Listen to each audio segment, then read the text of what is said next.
Hi, everyone. Welcome. Tonight we have Jennifer Bendry, and we are really excited about this. She is one of our superheroes. I was telling her when I picture her applying to press conferences, I picture her in an actual like a superhero cape, and that's not real. She doesn't do that, but she has been a fierce advocate of Leonard's. She's been a senior political reporter for the HuffPost since 2011. She has brought Leonard's name into the White House and forced them to talk about him at press conferences. I mean, she gets things out there that nobody else has managed to. We deeply appreciate her. She has her own page on Leonard's website. We're going to let her take the floor. If you have any questions, just raise your hand or put them in the chat. But Jennifer, why don't you tell us what you think we need to know? How can we get the word out?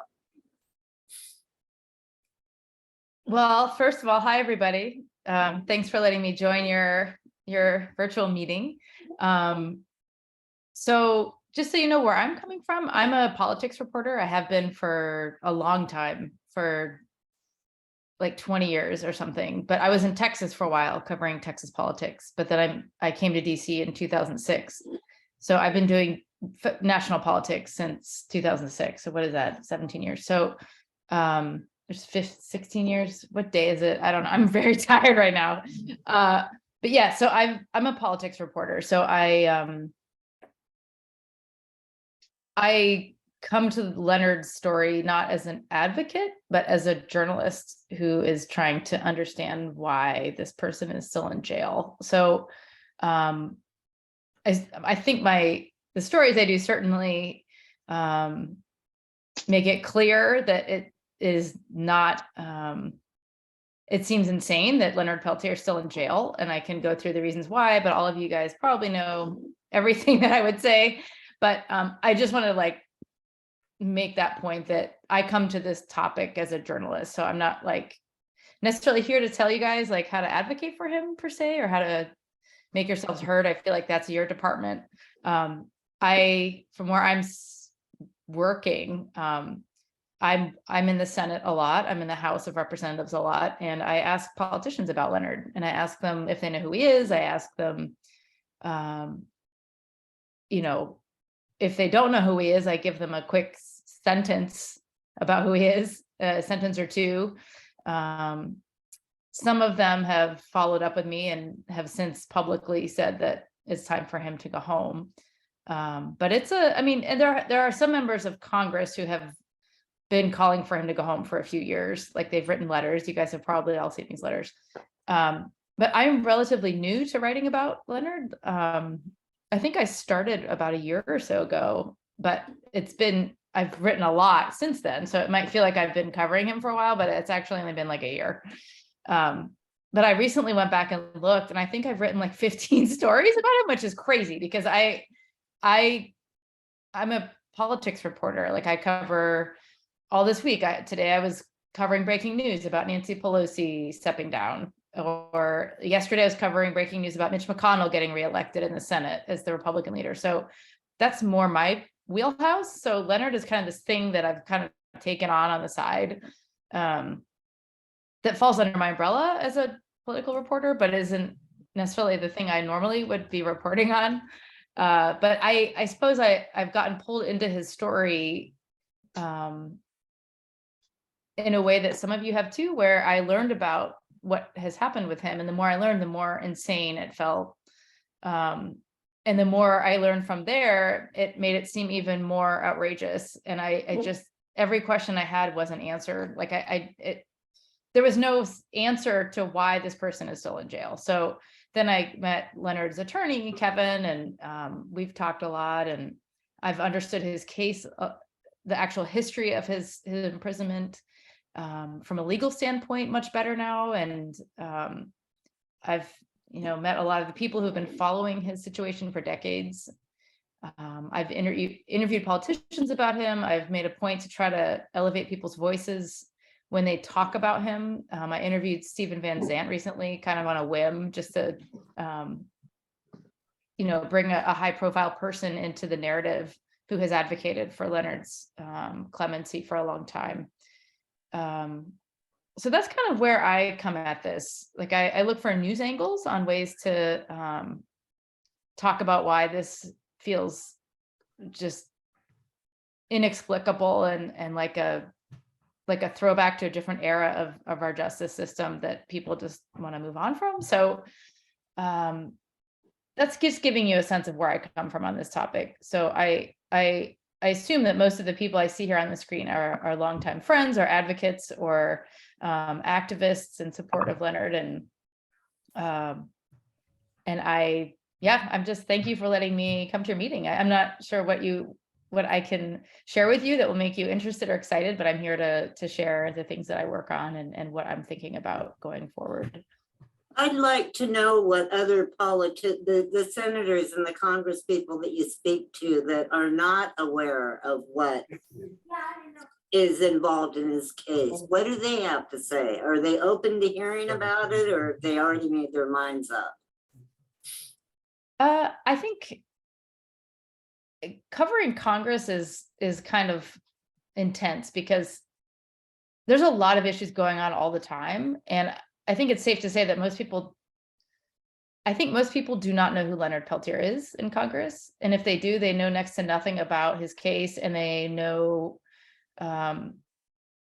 perhaps a pretty outdated response to why he's in prison and why he should stay there.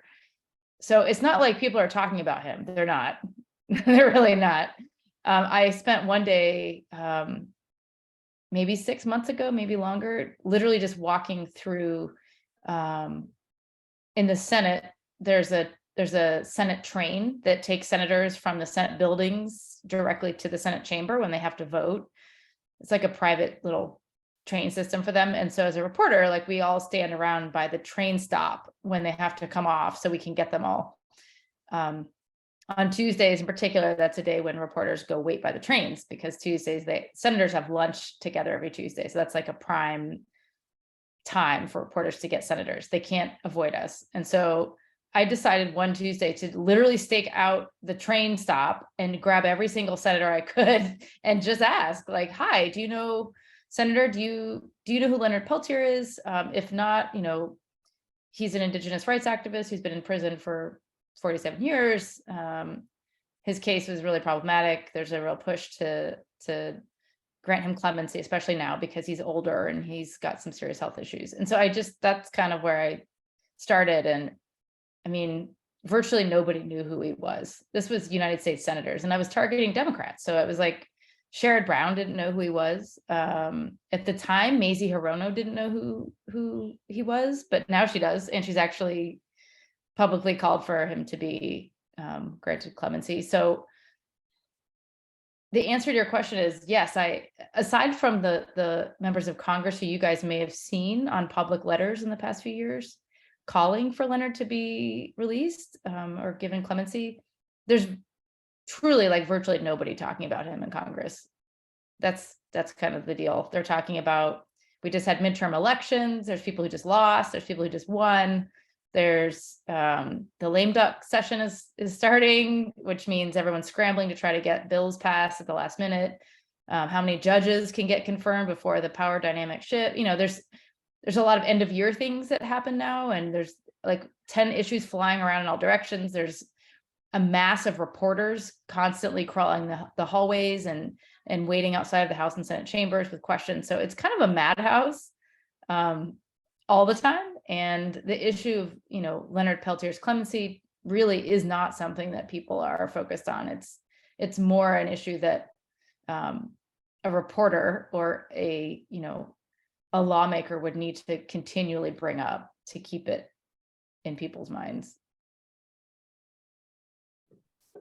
We appreciate that you have made inroads for him with the politicians. Does anybody have any questions for Jennifer? Paulette. Thank you, Jennifer. Have you done any interviews with FBI people as to why they feel Leonard should still be incarcerated is one. And the other, there is a bill that's working its way through the House that will allow old law prisoners, which is what Leonard is, because he was incarcerated before 1987, to now be able to use the First Step Act. And so do you do work around or interviews or articles around, prison issues, reforms, what's happening in the Federal Bureau of Prisons, et cetera? On your first question, I have not interviewed anybody from the FBI about Leonard. I have reached out to the FBI on a few occasions for comments. And as a reporter, I hear back from the press shop. Mhm. I have written about what they've said. So I think, if any of you have read anything I've done on this, perhaps you remember a piece I did where I picked apart exactly what the FBI told me about why Leonard is still in prison and why their statement was full of problems and errors and outdated information. So beyond that, I have not talked to the FBI. I'm not sure they really want to talk to me. They might have bigger fish to fry than a HuffPost reporter asking about Leonard, but yeah, I have talked to a couple of former FBI folks who have given some interesting insight on what they think is going on.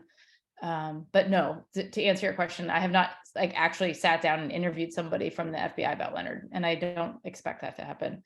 And then in terms of prison reform, I've kept my eye on bills like the one you're talking about, but I don't personally cover criminal justice reform. I have a colleague who does. I've talked to her about this, about Leonard's case, because she understands the criminal justice system, like news, like what's going on in that world. But no, I'm not following that bill, although I did see something, and I can pull it up while I'm sitting here, that Senator Durbin and Chuck Grassley announced something today, and I'm not sure if this is the same one you're talking about. Is it, you said it was a House bill. Is there a Senate bill that you're aware of that's related to this? Did you see something today that No, involved? I haven't seen anything in a while, and I don't know if it got sort of left over from after the midterm elections and it hasn't been picked up, but that bill would allow Leonard and other political prisoners who have been down, that are considered old law prisoners, to then use that First Step Act and to be able to get clemency for time served and age, which they were not allowed to do when that First Step Act was passed. Okay, so I just found the press release that I was thinking of. It is the First Step Act. Right. And as you guys may know, this is kind of because we just cleared the midterm elections. This is now the crunch time when people in Congress want to quickly try to pass things, because some bills have already gone through one chamber pass and they're sitting in the other chamber. And now's the time to hey, let's get it done. Because if anything doesn't get done in December, the clock restarts. They have to start all over again in January. Any progress they made in the last 2 years is gone.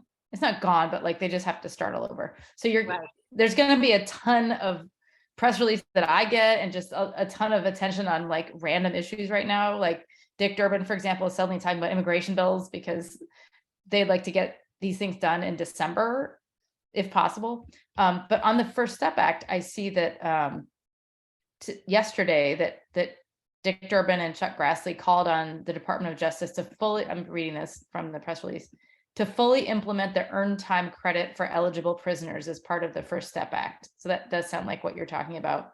So this is basically a statement from Dick Durbin, a powerful Democrat in the Senate. He's chair of the Judiciary Committee and the Democratic whip. And Chuck Grassley, the top Republican on Judiciary. So they sent a letter to DOJ yesterday, basically pressuring them to fully implement the earned time credit piece of the First Step Act. I'm just skimming it, and it sounds like this is just a letter. They're trying to get the Bureau of Prisons to do something they have not done. So anyway, to bring it back around, that's about all I know on that bill and where it stands. It sounds like it's out of their hands. It sounds like this is on the Bureau of Prisons to do something. and I've read enough. I don't read a lot about the Bureau of Prisons, but I read enough to know that they have some real issues with the way they're operating. So Right. that's a separate issue. Thank you. Carrie Coleman asked a question about what we can do to get lawmakers' attention for clemency. I'm going to put out a one-page fact sheet. I put a web address in there, guys. Jennifer Bendry's articles are on the supporters page, but I'm going to have a fact sheet that can be downloaded and passed out to everyone. I know someone here called her congressman about Leonard, and he said he's a cold-blooded killer and he belongs in prison. What do we do with stuff like that?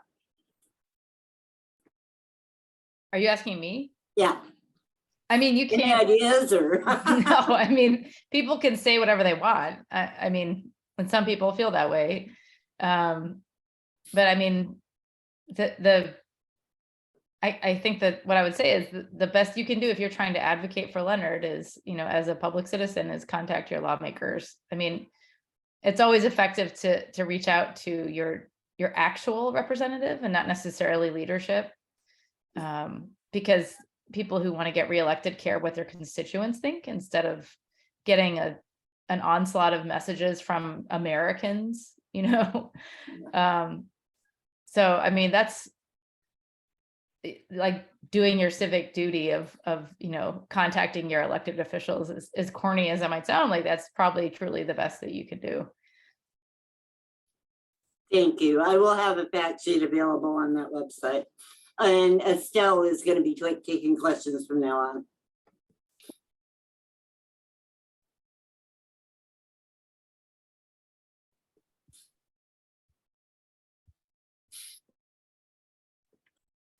There were a couple of questions that I saw from the chat, and those of you who have further questions, you may want to raise your hands. But I think, David, you had a question about the FBI and the Department of Justice. Did you still want to ask that? Yeah, and so I guess, you know, I've reached out for quite a while. Can you all hear me okay? Yeah, so I'm older. I know of this case for many years. I've advocated for a long time. I'm a non-Native American, but this case has bothered me for many, many years. So, and I've written about it, but what I'm curious about is how much sway, Jen, do you think that the FBI and the DOJ have, because so many chances have been to grant clemency to Leonard over the years? I was shocked that Obama didn't do it toward the end of his administration. This is a perfect time for Biden to do it. There was a really big push during the Clinton administration, which I remember and I wrote about. I'm just, all I can think about is that these two men, FBI agents, in 75 died, 75, and we're this many years later. And he was convicted of aiding and abetting. And why in the world do they still have this much power over an administration? Because I do believe there has to be some influence coming from the FBI or the DOJ or somebody that would influence an administration to not grant clemency after all these years. So you may have better insight than I do, but this still befuddles me all these years later. I mean, from where I'm sitting, it looks like the FBI is entirely the reason why Leonard has not been granted clemency. There's literally nobody else that I don't understand. I mean, I have found zero evidence of anybody having any sway on this at all, except the FBI, because the more time that goes by, the more people have either moved on or found more problems with the whole situation. And never mind culturally, like more broadly, that this country has shifted in very recent years to look at issues of like criminal justice reform and like racial injustice and all the kinds of things that actually came together so long ago that put Leonard in prison. That it's kind of come full circle in my mind. in terms of what the issues are today that are getting a lot of traction in the news and that people are you know, kind of animated by politically. And the Biden administration, from where I'm sitting, I mean, but the Biden White House, this just seems like kind of the window that makes sense for Leonard to be granted clemency. And again, I've only covered this closely for about a year or so. So I'm not I haven't been on this story for decades, but there are so many reasons why I see politically why it would make sense for President Biden to grant clemency to Leonard Peltier, the least of which is the fact that he has done so much already and takes so much pride in lifting up Native voices, putting Native people in his administration, obviously picking Deb Haaland to be his Interior Secretary. But beyond the people, he has proudly pushed policies that lift up tribal sovereignty, that bring Native leaders to the table on issues where the previous administrations just never did. They're revamping the way they approach land sharing with tribes in the federal government. I mean, you can, again, if I'm saying things you guys all know, sorry, but like, these are the things that I look at as a reporter, and I'm like, wow, there's a whole lot of like justice involved in some of these policy decisions that we're seeing today.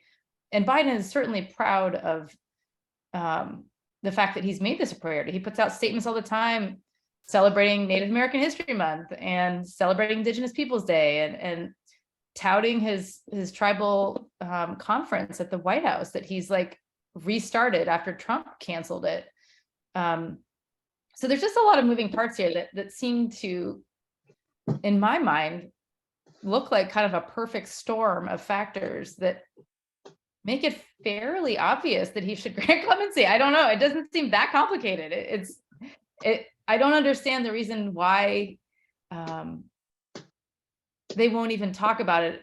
They won't talk about it at all publicly, except it goes back to that same thing that was your original question. I think it's the FBI holding the line. And I have to believe, and I have heard this anecdotally, that most people there are too young to even know who Leonard is. They weren't there in 1975 when he went to prison. There's a lot of things going on right now that are pretty scary and dangerous in the world, that in the country, that the FBI has to deal with. So I to bring it back to your original question, yes, I don't see anything but the FBI's long-standing position that they simply don't ever want him to get out. But it's almost like a copy and pasted statement passed along over and over and over again to the people at the top of the FBI with no introspection on it. Like literally, it feels like it's a verbatim statement that has not been updated or factored in anything. So it feels like to me that they're just kind of hoping this goes away and that Leonard dies in prison. I mean, I hate to be blunt, but like, I mean, honestly, if you just look at what they're doing, they're just kind of hoping this goes away. That's what it feels like. And that people won't remember who he is. He'll die in prison, and then this will be over. But I, especially understanding this president and understanding this administration and understanding the policies they care about, and taking a further step back and looking at where we are culturally in this country right now on issues of social justice and reparations and healing and these kinds of things. I just don't see a better window for something like this happening than I do under Biden. David? Thank you, Jen. Yeah, if you could, did you want to? Yeah, I wanted to say, I think one of the reasons the presidents, all the past presidents plus the ones now, haven't done anything regarding Leonard is they're afraid of the FBI. The FBI is one of their defenses against assassination. And there are people who would assassinate him even after they get out of office just to get their name in the paper. and they know that. And the FBI, they don't have to plot anything. All they got to do is look the other way, and that's a reality to these presidents and stuff, them and their families and stuff like that. And I think another reason Leonard has been overlooked so much is because he's Native American, and we aren't that big of a percentage of the population. But his case is much like that of George Floyd, except everybody got to watch George Floyd die right there with the man on his neck. And Leonard's had the government on his neck for 47 years. And George Floyd, people looked on while he was being killed.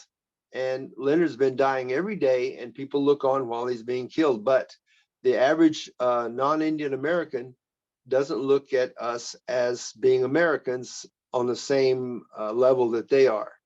And they just it's like an Indian problem, but they don't realize that what they do to Leonard, they can do to anybody, because it's violations of the Constitution.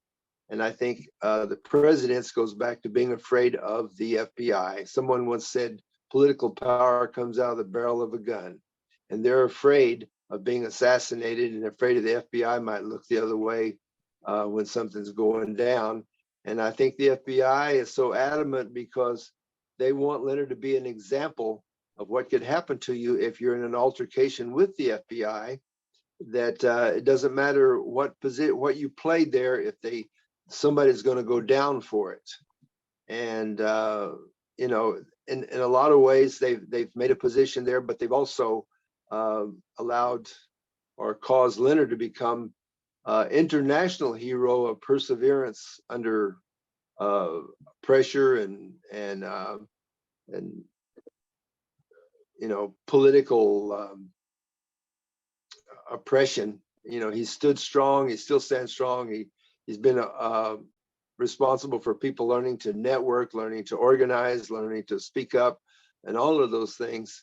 And if he dies in prison, he'll be another person like a lot of the other famous Indian leaders in the past who stood their ground and just like over in a lot of military people, when they jumped out of the planes, they'd holler Geronimo. Well, Geronimo was kind of the same way. He was sent to prison, and in prison for a long time. He was still basically an in-house prisoner in Oklahoma when he died. He'd been there for years, but his legacy lives on in terms of a person who persevered and stood for his people.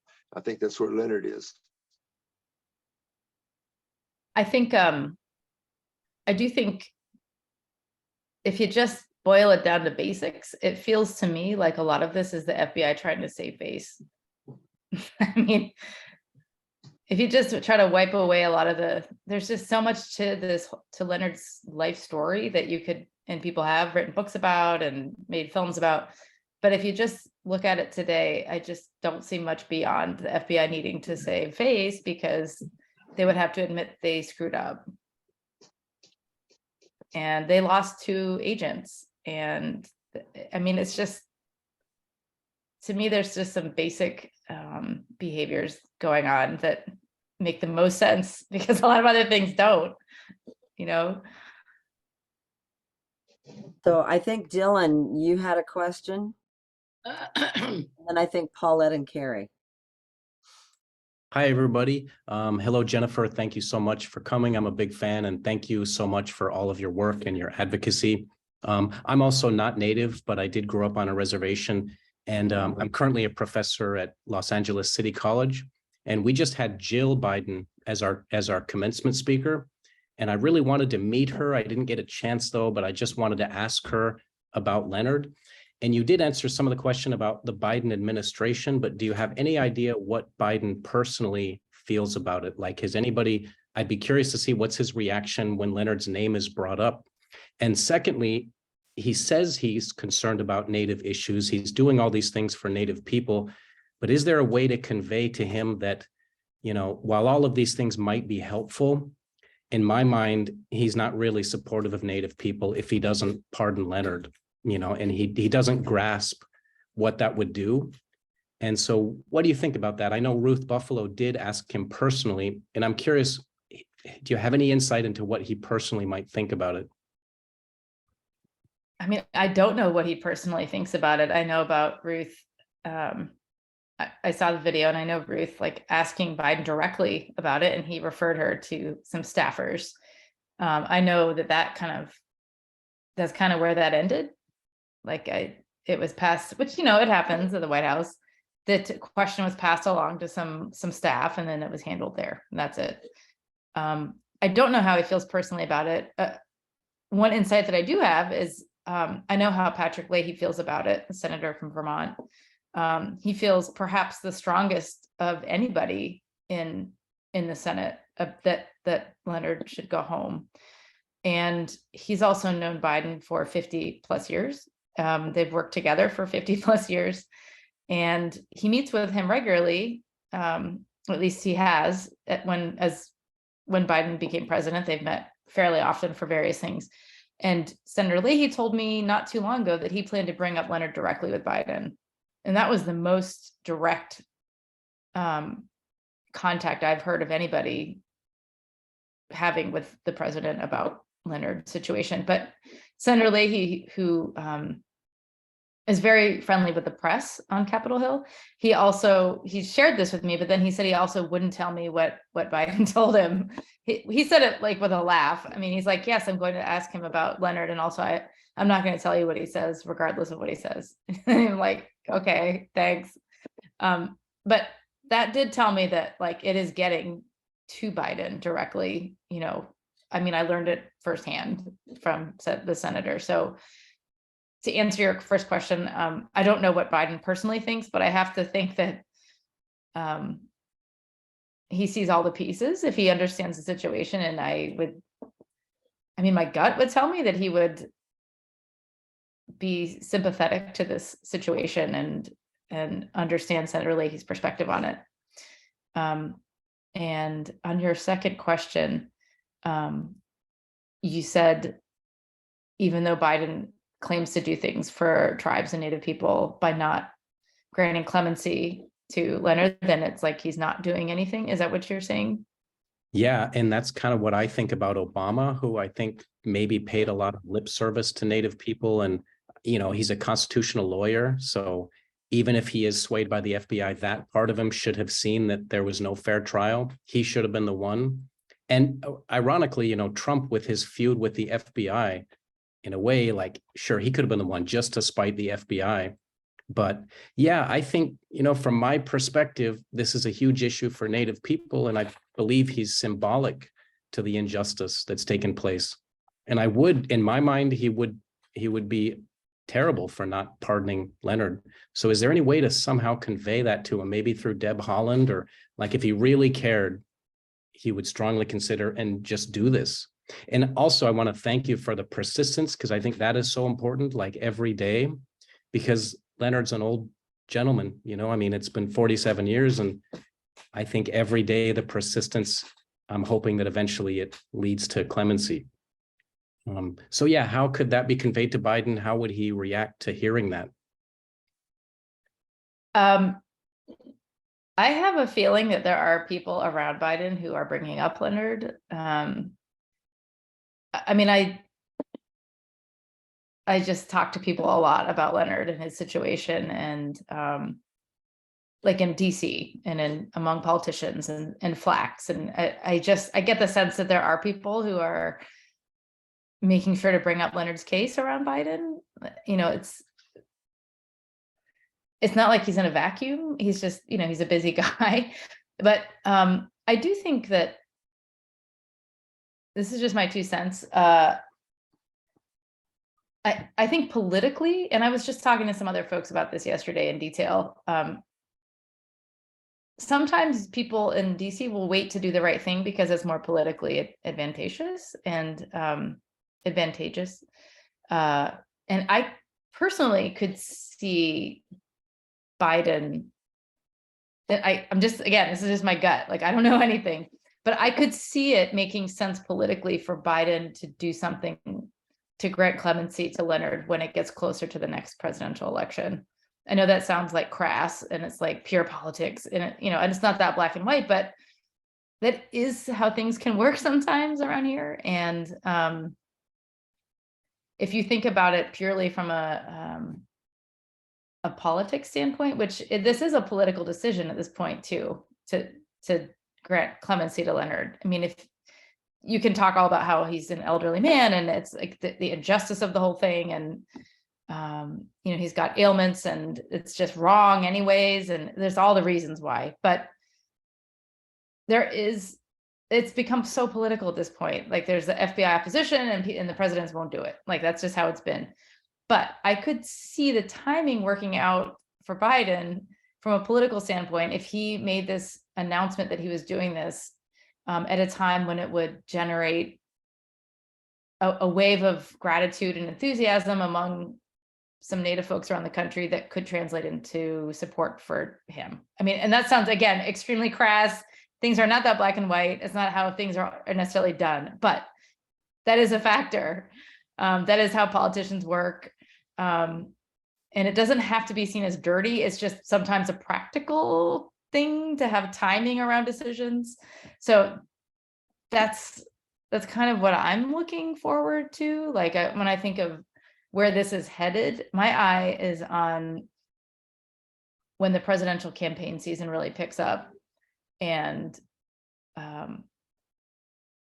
when people are running for president and looking to say and do things that get people excited and supportive, I could see this falling in there.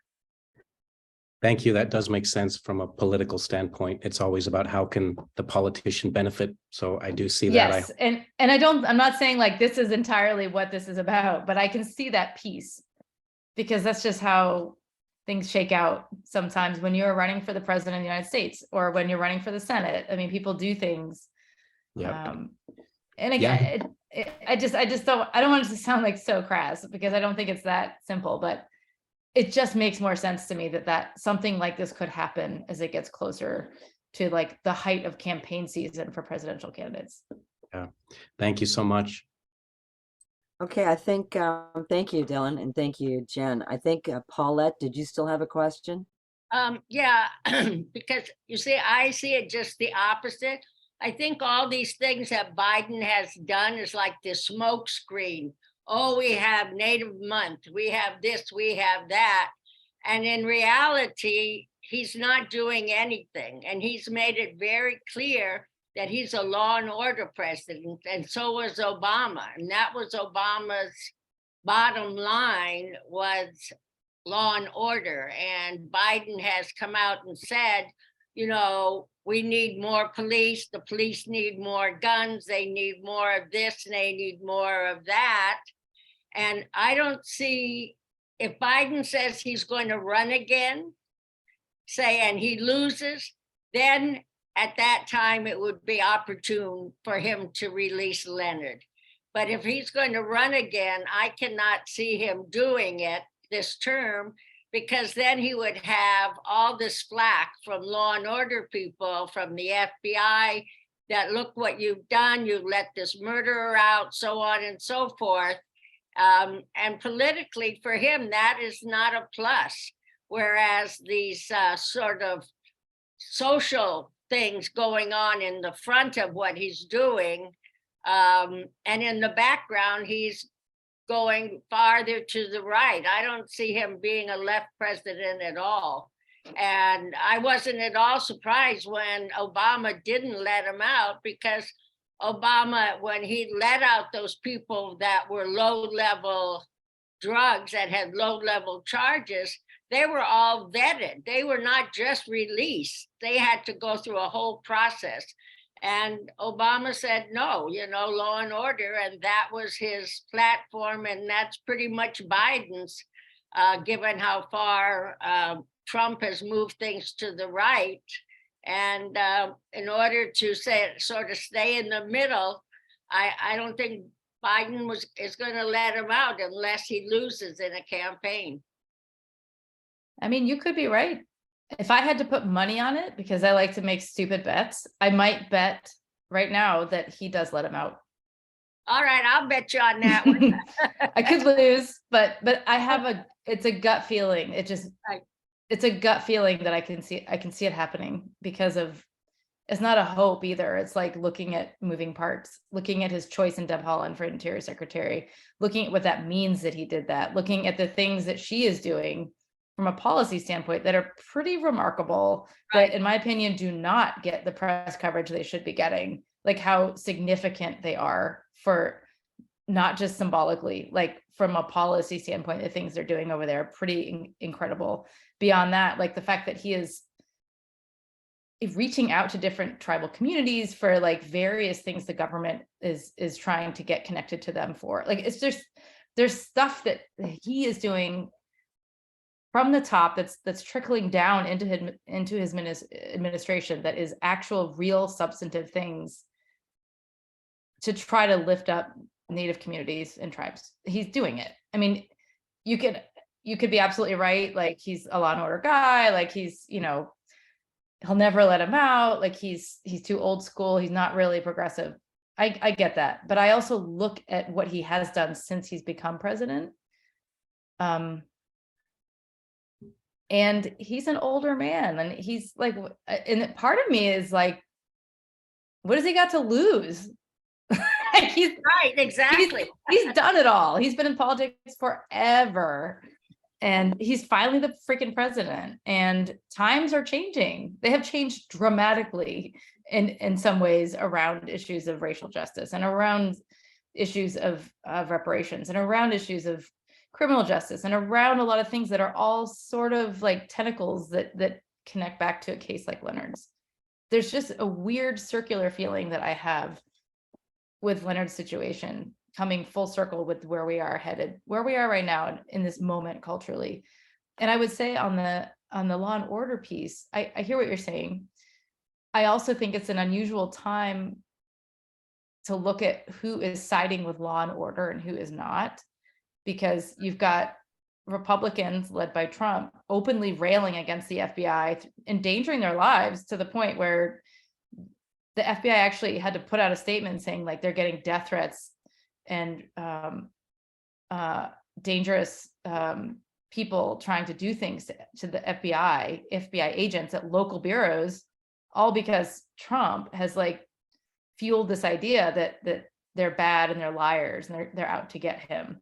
So you've got now suddenly Democrats being the ones aligning themselves with protecting law enforcement officials, which usually it's the Republican Party, Right. really trying to align themselves with police officers and law enforcement. And then of course there's January 6th, right? Where you had a bunch of Republican lawmakers vote to overturn the election right after an insurrection that left 140 plus Capitol police officers injured and you know, a number of people dead later. And so this whole concept of like which party gets to be aligned with law and order has really been flipped on its head literally in the last like 2 years.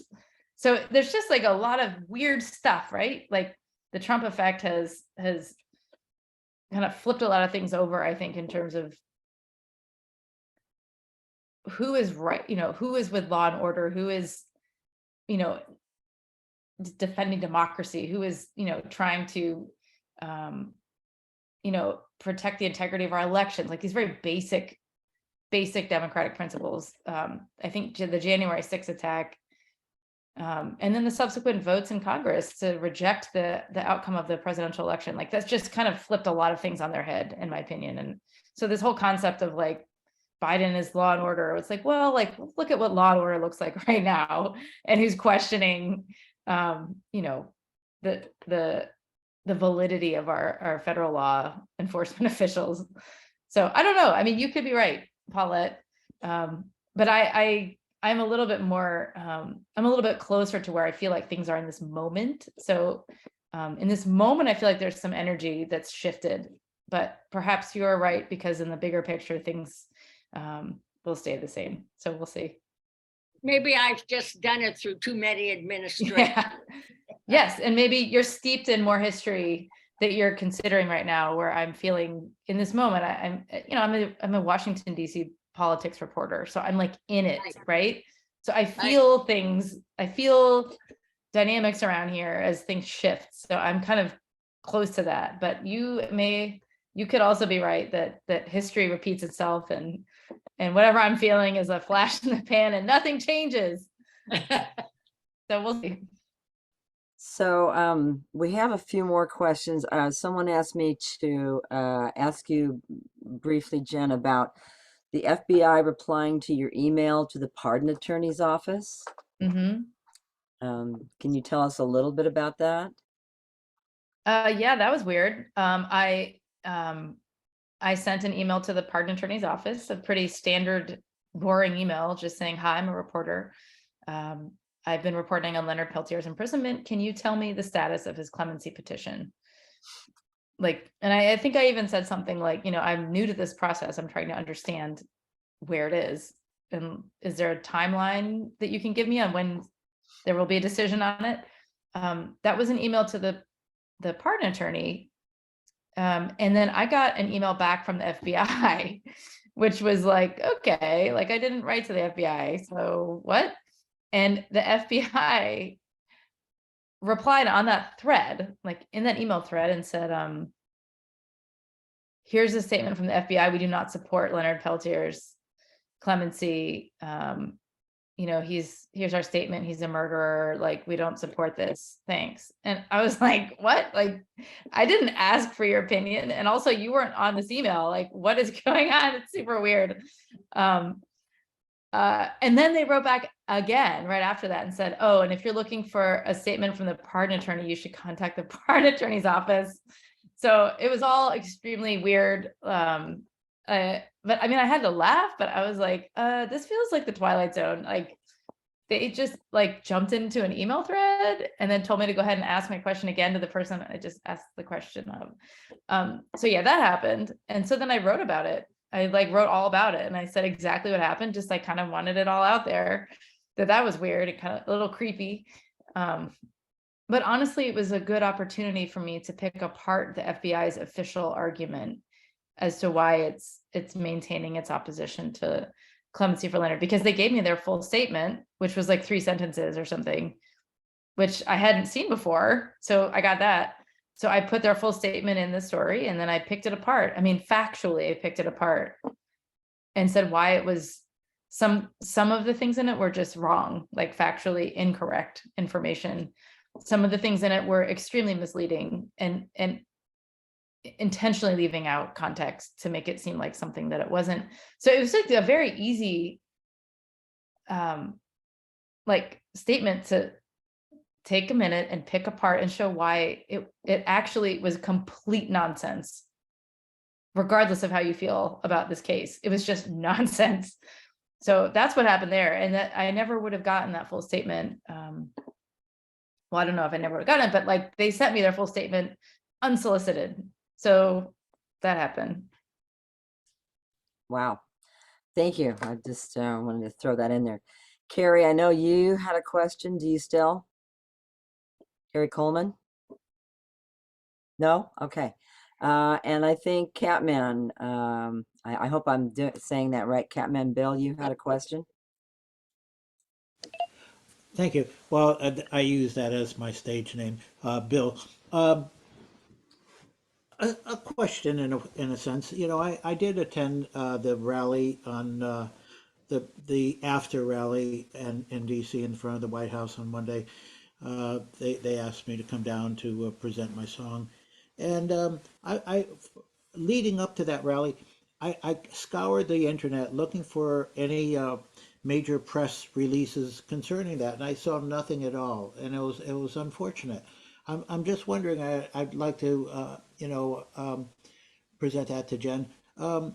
Was the press informed about this rally at all? And well, of course, if they weren't, then that's an issue in itself. If they were, why didn't they cover it?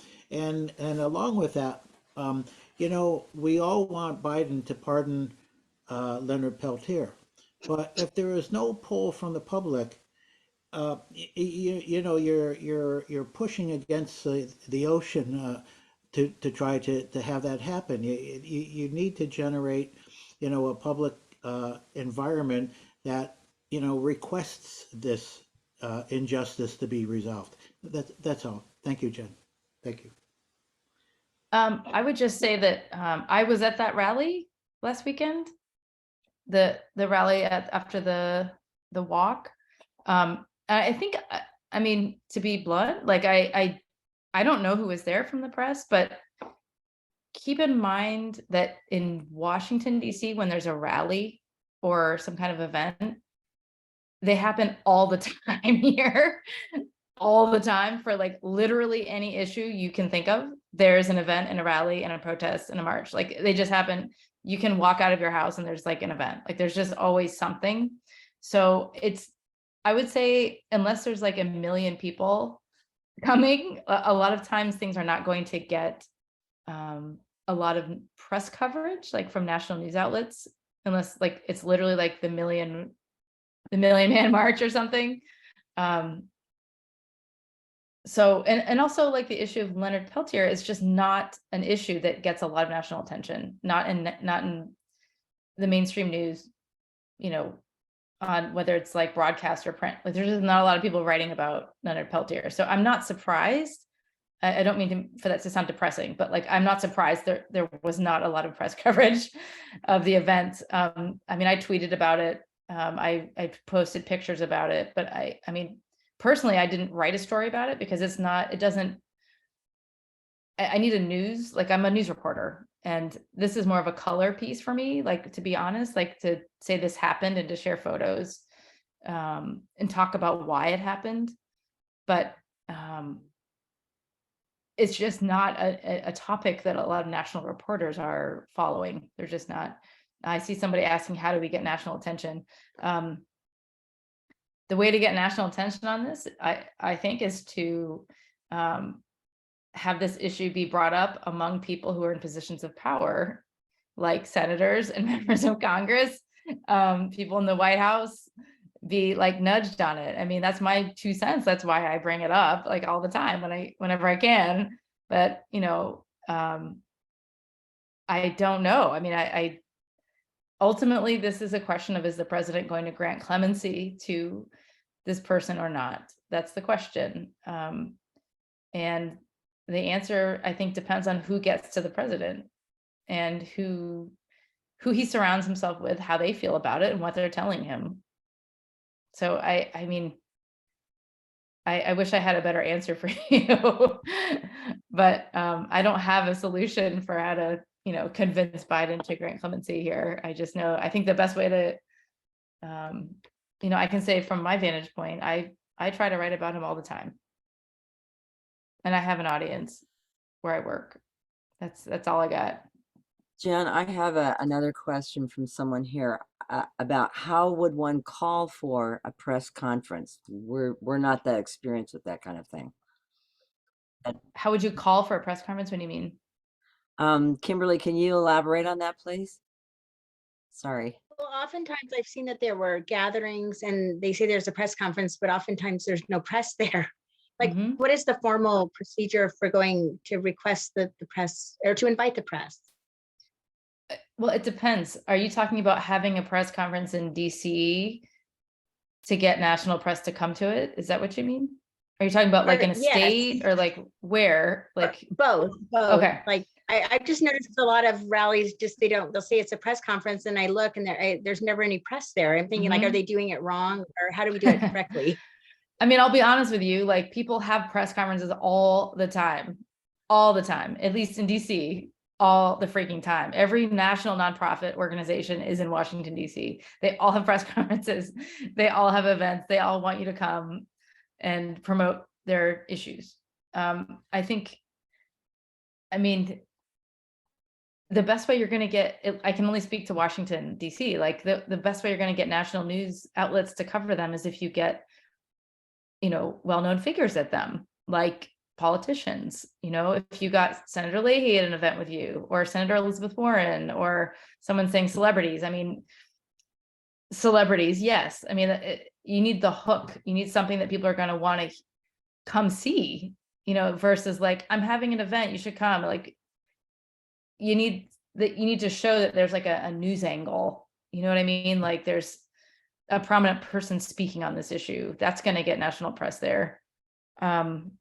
Because I can't tell you how many press releases I get every day, every single day, pushing events and saying, come to this and blah, blah. And I mean, I go to like 90, I mean, at this point, you just got to sift through them all and like delete. It's like, I'm going to go to events where there's US senators at them. If it's a topic that feels really important right now in the news, you just have to pick.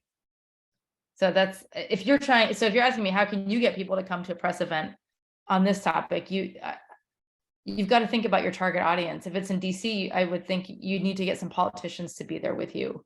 If it's locally, if you're in Pine Ridge, like, you need like a peg, right? Like, here we are in Pine Ridge, like we're having a press conference to talk about what happened here, in this spot and why this person's still in prison. And it's like super messed up. Like, so you're there. So it's like, that's interesting. You're at the spot. Or, it's Native American History Month. Like, here's a thing that people don't understand enough about, that this guy's still in prison, and it's like super fucked up and racist, pardon my language, but like, it's a terrible, unjust, outrageous situation. Is Native American History Month. Why is this happening? Like, why is no one talking about it? It's like, you need something to like hook it to get press to come. Jen, if I went down to the California State Capitol, what would you suggest I do to get some attention? If you wanted to have a press event at the well, if I walked into the California State Capitol, should I just wander around and talk to people and hand flyers out, or? Are you talking about like talking to legislators? Yeah. I mean, if I were you, I would try to find legislators who are sympathetic and aware of Leonard's situation. I mean, there's got to be in California. I don't know, but I would think that there's some state legislators who are aware of Leonard's imprisonment. And I get form letters back. I'm going to have to go down there and actually give them. I mean, I would do some homework to figure out if he's on anybody's radar at all to start with, and then go talk to them. Like, you've got to find your connections to it. Like, it just walking the halls, you're not going to get anywhere. Okay. It's like, you got to start with like do some homework. Do a little homework, figure out like who is someone who either knows about the situation and has spoken up about it, or if nobody has, then who, based on their constituency, who do they represent? A lot of tribes in their district? Do they want to be known as a legislator who speaks out on social justice, racial justice, criminal justice reform? Like, there's a person who should care. Okay. And so it's looking for ways to connect. Okay. That's my 2 cents. I love what you're saying. I love your style. I am so glad you came tonight. And the Trump effect.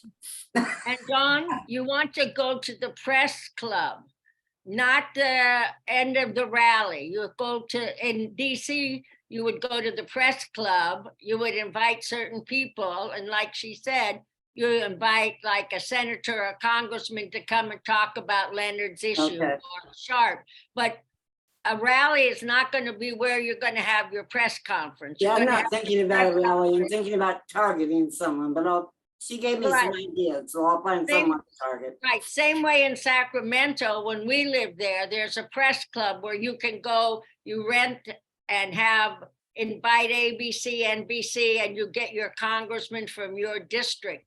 But you go to a specific place where the press is always at, and then you send out the invitations and you keep working it until the day that you're going to have everybody there to speak. Okay, thank you, Paulette, and thank you, Jen. I want to remind everybody we've got a Leonard Peltier original, the first one. I'm sorry, Adele, what?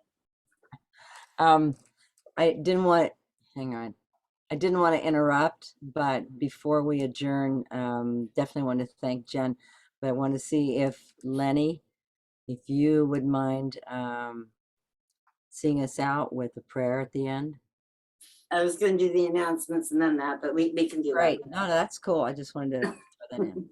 Sorry.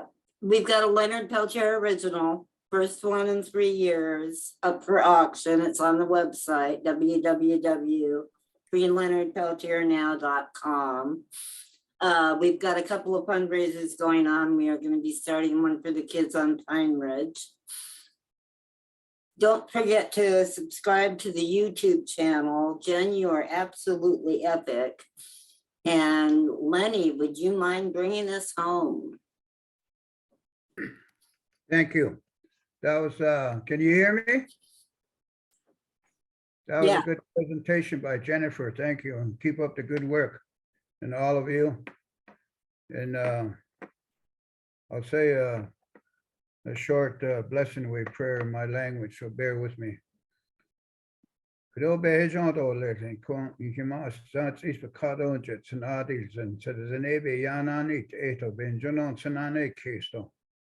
Kudoe jo patni tsanodi. Nikin nai. Nikin long. USP Coleman, Florida, the Satal, the ba Shatra, the Yot A, the Jo Pai, the Hajoni. Komba Anle, Bindi Huana, Dar Bindi, the Kay Ando, Dar Turtle Mountain Banner, Chippewas and Long A Ado, the Kaya, the Kay Long Yando, Dar. Egot abatsatil and Shatra, the Long, the Con He Ko. Die kon je de net een loon. Eat eho. Sari gedo. Je de hout zie. Eet een lauw. Sari weet zetten zijn hannes klint oorlig. Die kon je de net loon. Catherine, oh Paulette, oh Dave. David. Carrie, Kimberly, Zena, Jennifer, Don, Estelle, die aardscho. Bahas zie wat zetten zijn. Citizen Ebe behind Lado Lecho, but Lanitsano. De con hinat idelia, Sabiat eho, et citizen Nestlin ole. He nabiat and yet sat and beate yet a skitchona, a city and Tratine Benjono, Mhanat Kino, Ado de con Leonard Peltier. But citizen, Citizen Ebe ayat eo behind Lado, and Hando dat ashon the shitrat yen long. Ado de arco. Ik eet en lo jen ad niet oleg. Eeuwt abat citizen ebe ja niet eto benan hit ziel oleg. Kudo ashon de straat jen lo eeuwt out citizen e. En gaan den lauwen getlaan klingelo de kot aben zonon gaan atkindo ga shata na kons. Kudo ebe be ja niet be hejon na slim be hejon na slim. Behej on the sling. Oh. Talk Yossi. All my nations. Oh, thank you, Lenny. Oh. Thank you all. Thank you, Kimberly, for bringing this together. And Jen, thank you. Huge thank you. Thanks for you all having me, guys. coming. And Come anytime. yeah, Okay. Thank you, Dawn. Okay. Thank you, Catherine and Estelle. Thank good you. night, everyone. Love you Good all. night. Yes. Love y'all. Bye. Bye. Love you. night.